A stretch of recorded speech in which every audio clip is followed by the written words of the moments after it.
Benoît XVI est arrivé à Fatima, cœur de ce voyage de 4 jours au Portugal, accueilli hier en fin d'après-midi ici sur l'esplanade du sanctuaire de Fatima par les cris, par les acclamations des fidèles. Il s'est immédiatement rendu au cœur du sanctuaire sur le lieu de son pèlerinage. Il s'est mis à genoux longuement, très longuement, au pied de la petite statue de la Vierge installée devant la chapelle des apparitions.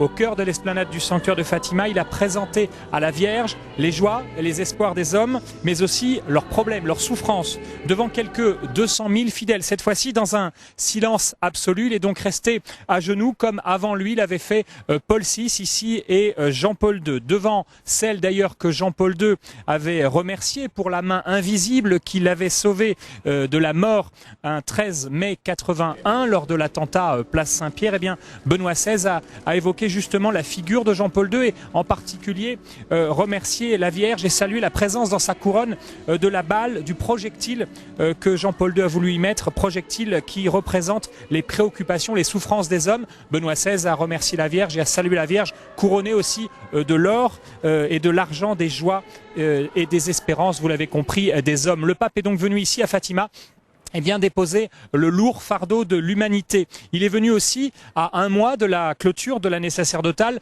confier particulièrement les prêtres au cœur immaculé de Marie. Ainsi, après avoir célébré les vêpres avec les prêtres, les religieuses, les religieux, les séminaristes et les diacres portugais dans l'église de la Très Sainte Trinité, Benoît XVI a prononcé un poignant acte de consécration à Marie des prêtres.